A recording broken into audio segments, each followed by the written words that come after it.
Bonjour à tous, bienvenue dans cette vidéo dans laquelle je vais vous présenter le logiciel open source OCS Inventory. Alors j'ai choisi de vous parler d'OCS Inventory pour faire aussi un parallèle avec ce que l'on a vu dans GLPI.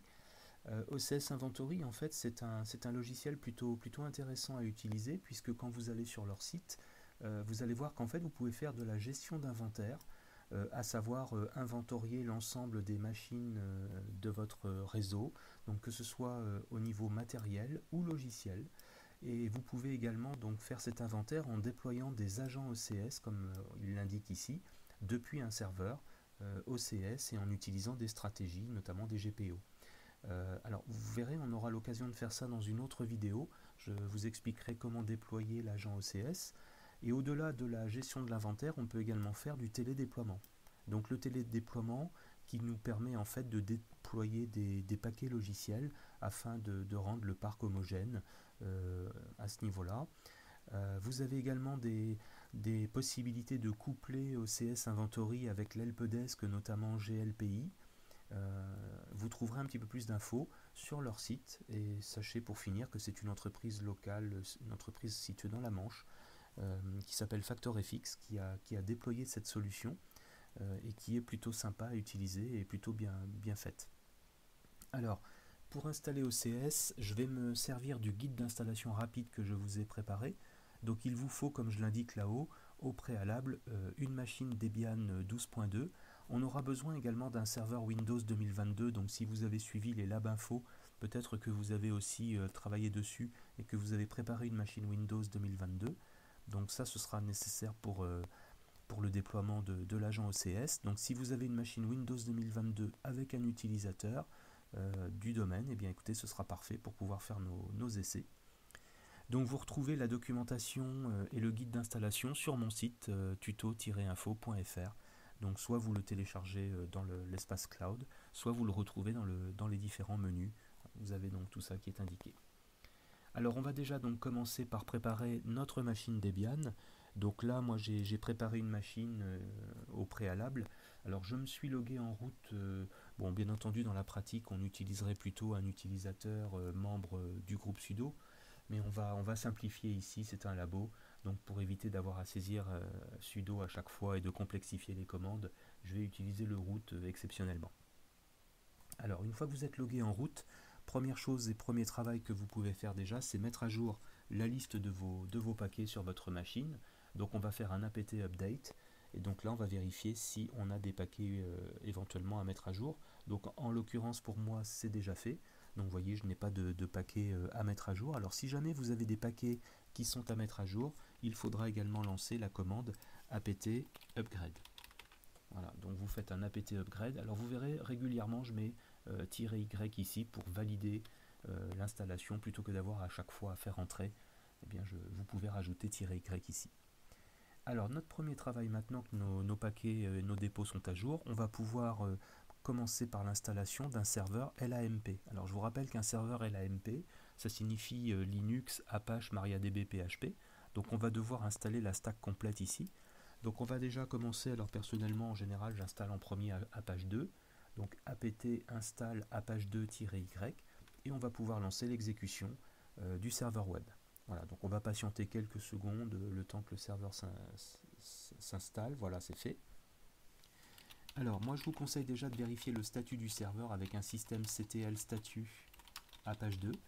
Donc je vous conseille de faire ça. Pourquoi? Parce que vous voyez, vous avez un retour écran ici avec Apache 2 service, et vous voyez le mode actif qui est bien en mode running ici. Donc très important de vérifier que votre serveur Apache fonctionne. Et puis pour sortir de ce mode là, vous appuyez sur la lettre Q. Donc on va pouvoir maintenant vérifier qu'il fonctionne.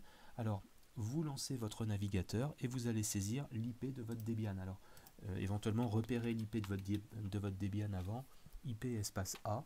Et quand vous faites IP espace A, vous obtenez l'adresse IP ici, vous voyez, en ce qui me concerne, donc 192.168.1.103. Donc là, je suis avec une machine virtuelle qui est connectée en mode pont sur ma box, tout simplement. J'ai rien mis en place de précis ici pour simplifier le tutoriel.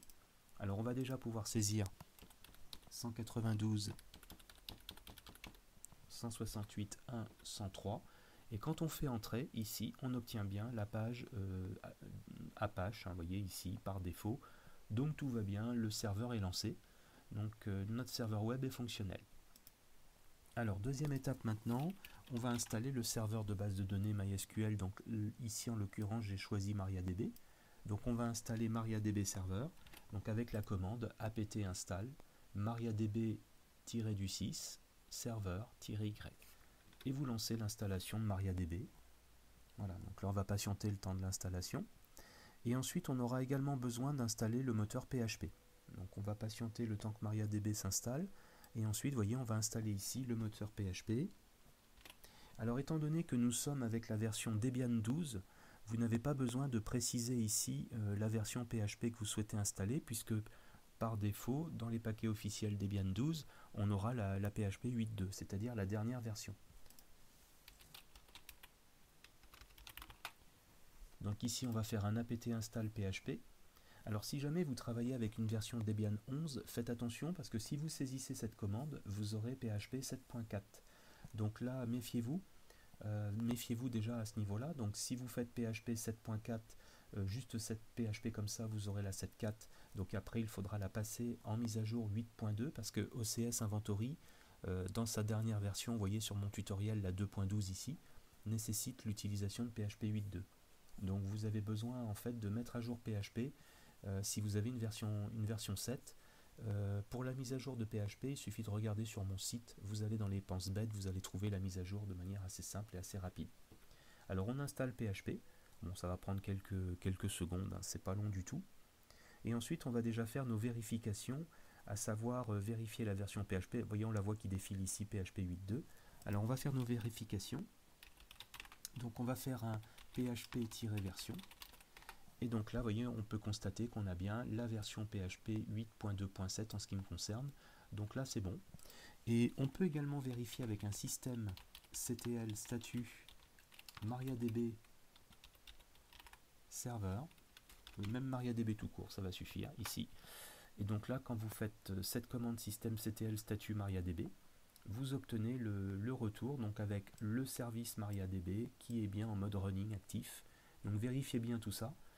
Donc là voilà, on a notre stack complète, hein. Donc là ici on a notre serveur LAMP qui est fonctionnel. Alors comme notre serveur est fonctionnel, on va pouvoir maintenant commencer la création sur MariaDB de la base de données. Alors moi je vous conseille de mettre OCS Web pour l'instant. Alors là j'ai pris, vous voyez ici j'ai marqué création de la base de données OCS Web, j'ai pris ces paramètres dans la doc OCS. Donc on va faire simple hein, pour commencer. Alors on va déjà se loguer donc, sur le serveur de base de données. Donc on va faire un mysql-uroot. Alors je précise que c'est du labo, donc pour les puristes, bien sûr, je n'ai pas sécurisé pour l'instant MariaDB. On pourrait effectivement sécuriser MariaDB avec Secure Installation afin de mettre un mot de passe, changer le socket, etc. Pour l'instant, je reste sur du simple puisque c'est une démonstration. Donc là, on va simplement entrer dans MariaDB. Il n'y a pas de mot de passe pour le moment. Et donc ici, on est bien logué sur MariaDB. Alors votre premier travail déjà, c'est de créer la base de données que l'on va intituler OCS Web. Donc là, on va saisir Create Database, OCS Web, le nom de la base, et vous mettez surtout un point-virgule à la fin de la commande MySQL pour que la commande SQL soit validée ici. Donc voilà pour ça. Alors une fois que la base de données est créée, on va devoir maintenant créer un utilisateur. Alors moi j'ai créé un utilisateur que j'ai appelé OCS, vous voyez ici, donc create user OCS sur le serveur local, @localhost, et le identifier signifie en fait mot de passe. Donc là je lui donne comme mot de passe OCS, alors vous voyez vous mettez les apostrophes là, donc les cotes hein, pour que ce soit validé. Donc en clair, on crée l'utilisateur OCS sur le serveur local et on l'identifie avec OCS par exemple. On pourrait même mettre OCS password si vous voulez éventuellement, voilà, histoire de le changer. Donc identifié par OCS password. Voilà, on va faire entrer. Donc là l'utilisateur a été créé. Alors maintenant qu'on a la base de données et l'utilisateur, il faut élever les droits de l'utilisateur, c'est-à-dire qu'en fait il faut qu'on donne tous les droits d'administration à OCS de manière à ce qu'il puisse gérer, administrer, créer les tables dans la base de données OCS Web. Donc là, vous voyez, j'utilise la commande Grant All Privilege. Donc au niveau de la base de données OCS Web, je donne tous les droits, tous les privilèges à notre utilisateur OCS. Donc on va valider. Ensuite, vous faites un flush privilège pour mettre à jour les modifications. Donc flush privilège, voilà ici. Donc avec un S, et puis n'oubliez pas le point virgule. Et vous pouvez sortir en saisissant soit la commande quit, Q-U-I-T, pas besoin de mettre un point virgule ici parce que c'est la sortie, hein, ou alors exit. Voilà, donc là, vous voyez, on est sorti. Donc maintenant, on va pouvoir attaquer la partie PHP. Alors ici, vous avez besoin d'installer en fait différents modules. Donc vous voyez, je vous ai fait un petit peu la liste, hein, je vous les ai mis ici. Donc voilà la commande. Par contre, vous pouvez éventuellement retirer au début le PHP si vous avez déjà installé le moteur PHP, ce qui est mon cas.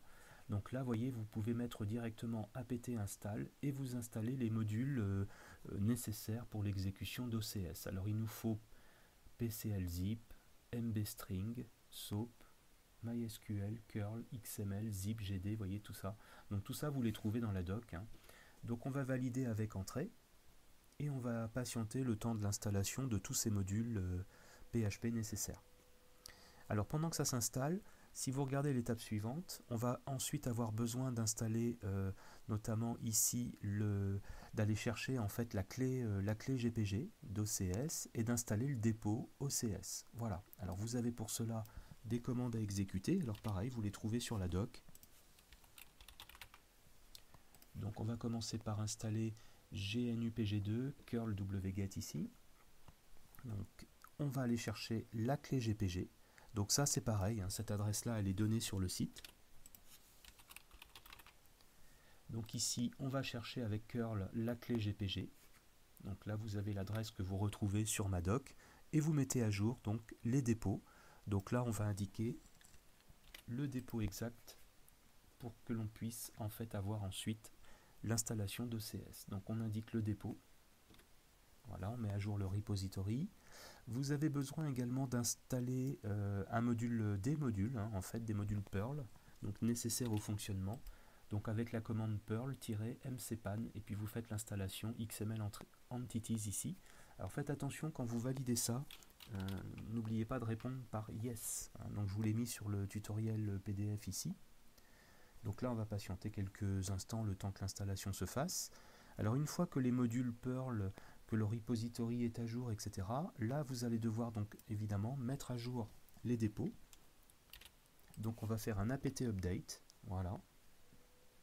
Donc là, les paquets maintenant sont à jour et on va pouvoir enfin lancer la commande d'installation du paquet OCS. Donc on va faire un apt install OCS inventory. Donc vous voyez le nom du paquet complet, -y, et on va lancer l'installation complète. Alors ça va prendre quelques instants. Alors pendant l'installation, vous voyez, on va le laisser tranquille ici, il est en train de travailler, il est en train d'installer tous les paquets. Il va falloir qu'on fasse attention parce qu'on aura des fichiers de configuration à modifier. Alors vous voyez, la première chose à faire une fois que OCS sera installé, c'est de vérifier et de modifier si nécessaire le fichier de configuration qui s'appelle z-ocs inventory server. Alors on va aller voir ça, puisque vous voyez ici, je vous ai mis des choses. Alors on aura des petites modifs à faire, on va le faire ensemble, on va regarder comment ça fonctionne ici. Donc là, on va éditer. Alors il va falloir que vous utilisiez un éditeur, bon moi je prends Nano, mais vous pouvez prendre VI si vous voulez. Donc avec l'éditeur Nano, je vais donc dans etc Apache2 conf available et je vais éditer le fichier qui s'appelle z-ocs inventory-server.conf. Voilà, donc on ouvre ce document. Et surtout, en fait, ici, eh bien, faites attention de modifier, alors vous voyez, je vous l'ai entouré à ce niveau-là, modifier si nécessaire le nom de la base. Alors on le retrouve là, vous voyez, à ce niveau. Là, vous avez donc OCS Web, là où vous voyez ma souris. Donc là, pas de problème, c'est bien le nom de notre base. Par contre, attention, on a bien appelé notre utilisateur OCS et on a changé tout à l'heure. On a mis en mot de passe, vous voyez, le PWD, on a mis OCS Password. Donc on va le modifier. Voilà, donc vous voyez, ça nous permet de faire la modification. Donc là, bien entendu, vous mettez le password que vous avez défini donc, pour ça. Alors ensuite, CTRL X, oui, on valide. Donc le fichier est mis à jour à ce niveau-là. Alors il faut également que l'on modifie le fichier de connexion à la base de données OCS. Donc on va aller chercher ce fichier. Donc le fichier se trouve dans etc Apache2 conf available encore, sauf que cette fois c'est le fichier zz-ocs inventory restapi.conf. Voilà, donc vous le retrouvez dans la conf. Donc vous éditez, et même chose, on va aller faire les modifications. Alors vous voyez, je vous les ai mises ici, les modifications. Vous les avez donc à droite, vous pensez à bien modifier donc en fonction de ce que l'on a fait tout à l'heure. Donc la base de données, on la retrouve ici, elle est bien locale, elle s'appelle OCS Web. Notre utilisateur s'appelle OCS. Par contre, attention, on a changé, on a mis password ici. Voilà, hein, donc très important. Donc là, c'est bon. On va pouvoir valider. CTRL X et oui. Et ensuite, vous avez pour terminer à modifier un fichier qui vous permet de vous connecter en fait à OCS depuis un navigateur. Donc là, on va aller éditer ce fichier avec Nano. Alors dans etc OCS inventory-report, vous avez ce fichier à modifier. Donc on va aller le chercher et on va faire les modifications. Alors là, normalement, vous voyez, là, tout est correct. Donc on a là-haut la base OCS Web. On a OCS, donc le compte utilisateur, et donc là il nous a bien mis OCS password. Alors faites attention ici par contre, hein. Vérifiez bien que vous avez ici le password au niveau de la base de données. Donc là pas de problème, hein, tout est correct. Donc on peut faire un CTRL X à ce niveau. Alors pour trouver les indications ici. Alors ensuite on a donc pas mal de mises à jour à faire, notamment au niveau du fichier php-ini. Alors vous avez son chemin qui se trouve ici. Donc le fichier php-ini, vous allez le retrouver dans etc php. Alors logiquement, il est dans slash 8.2.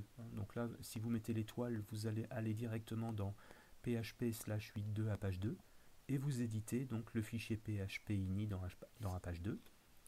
Et donc là, on va avoir des modifications. Alors ces modifications, en fait, je les ai trouvées sur la documentation d'OCS.